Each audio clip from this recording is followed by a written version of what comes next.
인간이라면 누구나 행복하기를 원합니다. 그렇다면 우리는 어떻게 해야 행복해질 수 있을까요? 내가 원하던 목표를 달성했을 때 가령 고연봉의 직업을 갖거나 누구나 알아보는 셀러브리티가 되면 행복해질까요? 혹은 한강뷰가 보이는 아파트 한 채를 마련하면 행복해질지도 모르겠습니다. 그런데 아무리 생각해봐도 이 목표들은 대한민국 인구 상위 1%만이 쟁취할 수 있는 것이 아닌가 싶어요. 그리고 살면서 어떤 분야든지 내가 상위 1%에 들었던 적이 있나 가만히 생각해보면 상위 1%에 든 적 없는 사람 중 1%는 되지 않을까 싶습니다. 저 거창한 목표를 행복의 기준으로 둔다면 아마 나는 영영 행복해질 수 없을지도 몰라요. 그렇다면 주변 사람들, 즉 가족이나 친구, 직장 동료들과 좋은 관계를 맺으면서 살아가면 행복해질 수 있지 않을까요? 기준을 내려보자는 겁니다. 그러나 살다 보면 자연히 알아지는 것들이 있는데요. 인간관계가 딱 그렇죠. 사르트르는 타인은 지옥이다 라고 말했습니다. 이 말이 너무 심하다면 타인이란 내 기대를 무너뜨리는 것을 목표로 삼은 사람들이라고 하면 어떨까요?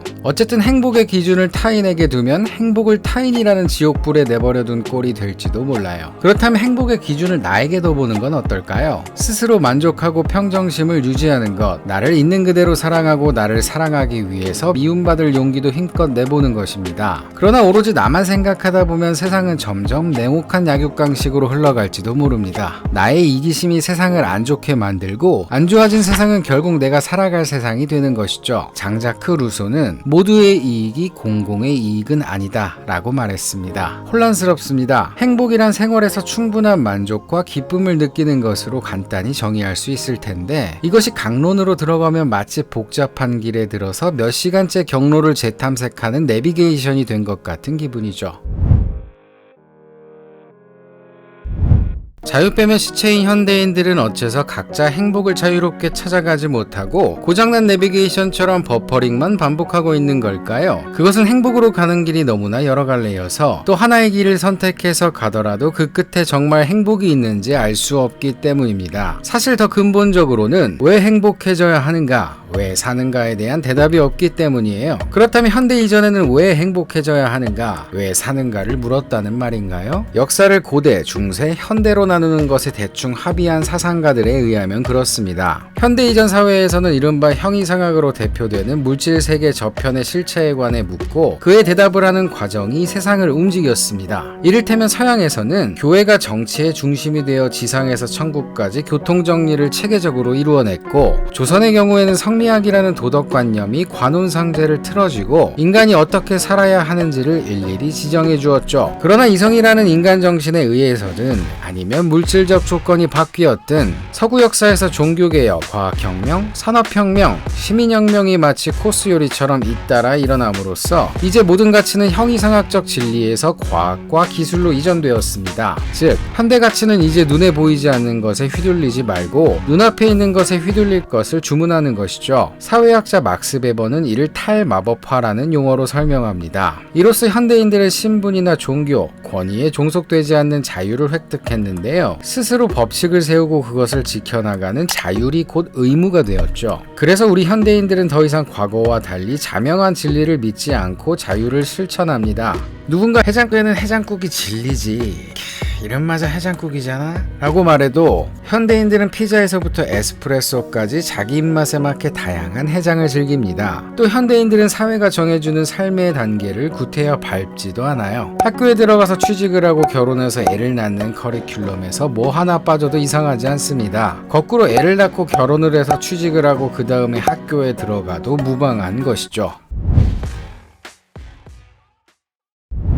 그런데 이상한 건 발전된 사회, 자율의 확보에도 불구하고 현대인들의 자살률과 정신질환에 걸릴 확률이 날이 갈수록 높아진다는 사실입니다. 세상이 살기 좋아지고 자유롭게 물질적 풍요를 누릴 수 있다면 자연히 사는 게 즐겁고 재밌어야 할 텐데 어째서 이런 현상이 벌어지는 걸까요? 자살론으로 유명한 사회학자 뒤르켐은 일찍이 자살의 유형을 분류했는데요. 특히 현대사회의 자살을 아노미성 자살로 규정했습니다. 즉 하나의 통합된 질서가 없고 도덕의 기준도 없으며 그저 개인의 욕망만이 무한정 열려있는 혼돈 상태가 이어질 때 아노미성 자살이 필연적으로 발생한다는 것이죠. 이는 형이상학적 진리를 더 이상 묻지 않는 세계에서 일어나는 불가피한 현상이에요. 답이 없는 세상에서는 자유가 오히려 불안을 자아냅니다. 이전에는 우주의 근원의 신, 또는 하나의 명확한 진리가 있어서 그것으로부터 무엇이 옳고 그른지, 역사는 어떻게 흘러왔고 어떻게 흘러가야 하는지, 그 안에서 나는 어떻게 살아가야 하는지에 관한 답을 공급받을 수 있었어요. 즉 진리 그리고 선악과 미추에 대한 판단이 가능했던 것이죠. 그러나 이제 맨 꼭대기에 그저 자율이라는 공허함만이 놓여있어 알아서 살으라는 메시지만이 세상에 뿌려집니다. 일단 알아서 살고는 있지만 도무지 왜 사는지는 모르겠어요.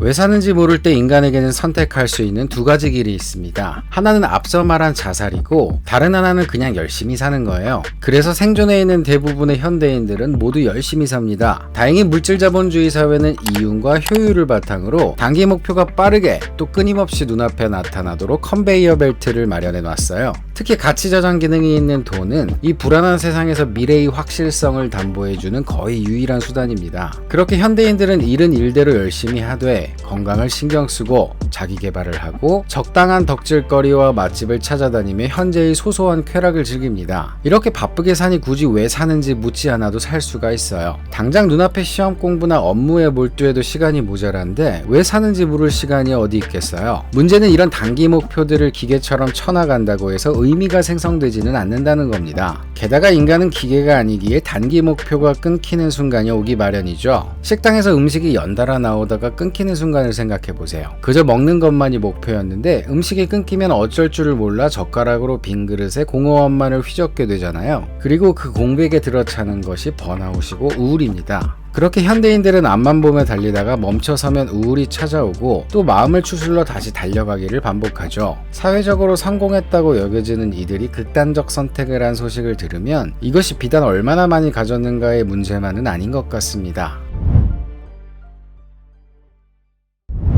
이러한 경향은 필연적으로 인생 열심히 살아봤자 별거 없다는 허무주의로 연결됩니다. 허무주의는 현대인의 보편적 증상이에요. 이러한 허무를 극복하기 위해 많은 학자들이 다양한 해법을 내놓습니다. 사랑을 회복할 것, 자본주의를 극복할 것, 망가진 공동체를 복원할 것 등 이러한 방향에 대해서는 제 책 한 컷의 인문학에서 다룬 바 있습니다. 관심 있으신 분은 들춰보셔도 좋을 것 같아요. 그렇다면 이번에는 전혀 반대의 해법을 내놓은 사상가를 살펴보도록 하죠. 바로 철학자 프리드리히 니체입니다. 그는 일찍이 허무주의의 도래를 예견했어요. 그렇습니다. 니체는 서구 사회에 내재된 구조가 필연적으로 허무주의를 불러온다고 봤어요. 즉, 허무주의의 원인이 앞서 살펴본 형이상학의 부재가 아니라 오히려 형이상학이 불러온 현상이라는 거예요. 다시 말해, 이 사단을 일으킨 장본인이 형이상학적 진리이며 애초에 세계관 세팅이 잘못되어 있었다는 거죠. 니체는 최고 가치가 설파하는 우리는 신의 뜻에 따라 천국에 가기 위해서 산다, 어떤 궁극적 진리에 이르기 위해 산다라는 언명은 인간이 이 의미 없는 세상을 살아가기 위해 어쩔 수 없이 만들어 놓은 허구적 가치라고 봤어요. 그 허구의 진실이 까발려졌기 때문에 마치 연못처럼 허무주의가 세계에 짙게 깔려버렸다는 거죠. 스스로를 잘 속이면 그 허구적 가치를 바라보며 살아갈 수 있을 겁니다. 그러나 그것이 신기루라는 것을 알게 되면 더 이상 그것을 쫓을 수 없죠. 즉, 니체의 그 유명한 선언, 신은 죽었다라는 말은 이 진리에 해당하는 최고 가치가 더 이상 인간의 목표가 될 수 없는 시대임을 밝힌 것입니다. 그렇다면 니체의 말대로 신이 죽고 하나의 최종 가치가 사라졌다면 더 이상 문제될 게 없는 것 아닌가요? 즉, 커다란 가치가 아니라 돈으로 표상되는 물질적 쾌락과 건강, 행복, 힐링이라는 가치를 쫓으면 되는 것 아니냔 말입니다. 그렇습니다. 저 가치들은 최소한 눈에 보이거나 몸으로 느낄 수 있으니 허구보다 낫죠. 문제는 우리가 앞서 봤듯 이 물질적 가치 추구가 인간의 허무주의를 해결하지 못한다는 겁니다. 그렇다면 도대체 무엇이 문제일까요? 니체는 허무주의의 원인을 신이나 물질이 아닌 인간 자체에서 찾았습니다. 바로 인간이 약하기 때문이라는 거죠. 그렇습니다. 니체 철학의 요체는 약한 인간 개조 프로젝트였던 겁니다. 이번 시간은 프롤로그였고요. 앞으로 이 관점으로 니체 철학을 살펴보도록 하겠습니다. 내용이 기대되신다면 좋아요와 구독 버튼을 눌러주세요. 고맙습니다.